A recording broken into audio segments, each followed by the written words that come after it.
Welcome back to the garage here at Basin Motorsports. Today I'm going to show you how to easily change all the brake fluid on my C5 Corvette. So on the Corvette, you can see here in the manual it says every 30,000 miles or 24 months you should change the brake fluid. Now the brake fluid in my Corvette, as you can see, is black, and I don't know if this has ever been changed in this car. This one has 61,000 miles on it, and the previous owner says he never changed it, which makes me wonder, has this ever been changed? Now this is fresh brake fluid, so you can see it is a kind of a clear, if you would call it that. I don't even know if you want to call it maybe a golden brown, but it should be clear. So what we're going to change over to is AMSOIL brake fluid. This is DOT 3 and 4, and you should be using DOT 3 in your Corvette.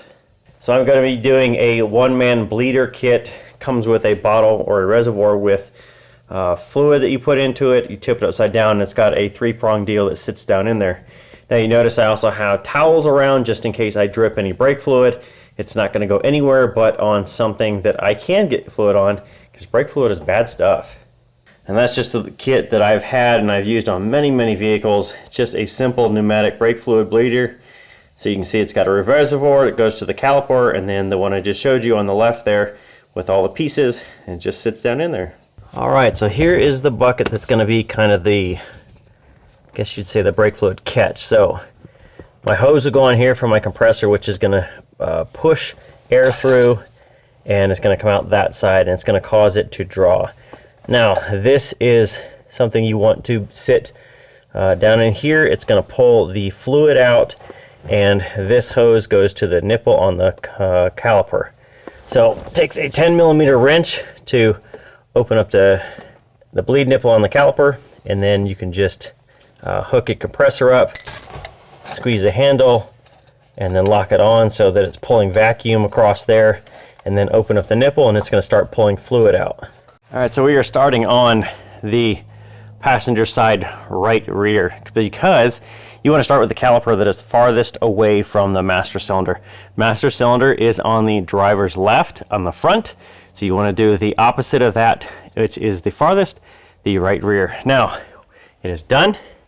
I can tell you what, that color right there, that is what I expected. Black coffee. Goodness, that is some dark fluid, but it comes out nice and clear. You can kind of see down in the tube the remainders. Everything is drained out, and it is nice and clear to that caliper. Now we need to start on that side. Alright, so after cracking it open with your wrench, on this side you can already see a difference in the color. Now this still has a little bit darker color than the fresh stuff that's coming out, but it's definitely not the dark color of what it was. So I'll just go ahead and put my one-man bleeder on, let it kind of suck out the rest of the fluid from the distribution point, and then you know you have from the master cylinder through the ABS module all the way from the rear line, which then will cover both calipers. That will be clean and clear, and once you're good and satisfied that you have all the kind of the old dark fluid out, you see only good clear golden color coming out, you can then make sure to turn off, or I guess shut off the caliper with your wrench, tighten the bleeder nipple, and then you can go ahead and start on the fronts. Alright, that is a nice color there. Didn't take very long to do that. You can also use your foot on the pedal just to kind of move fluid along, and that is a good color. I like that. So we'll just go ahead and tighten up the bleeder on the caliper, and then use the suction there to make sure it pulls all the fluid into the reservoir. And as you can see, that fluid reservoir is starting to get nice and filled up.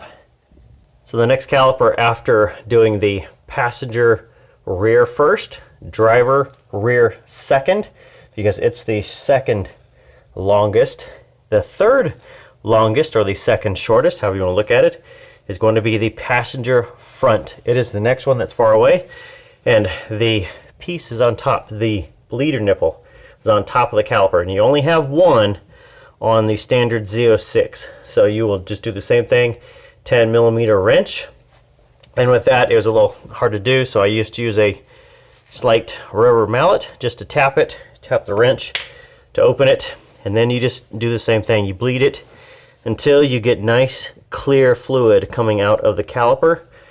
And if you notice, my bottle is higher than the caliper nipple, which is right here.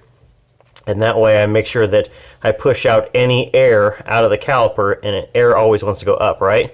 So it's going to go down through there and it's going to go up into this. So air will always go up, and once it's done, I just need to tighten it up now, and now move to the driver's side. Look how good that fluid looks. Nice, clean, kind of a goldeny caramel color, if you will, even lighter than that. Good stuff. All right, so there is the driver front. Same way, you can just see that it's nice, clean, clear fluid now, as opposed to the brown that was coming out. So we'll tighten this caliper up, clean up any kind of spills. Looks like a couple drops hit the floor. And then we'll get this, everything shut off, master cylinder topped off, and then we can double check the pedal feel in the car, make sure it feels nice and solid. So with the last caliper done, tightened up, I just jumped in the car real quick, pushed on the brake pedal with my foot, and it feels solid. I then went around to each caliper with just a wet towel or a towel itself, just to make sure that there was nothing leaking. Double check myself. You can always take your wrench, just give everything just a little snug. Remember, these are aluminum calipers, so do not over tighten these bleeders. They don't need to be.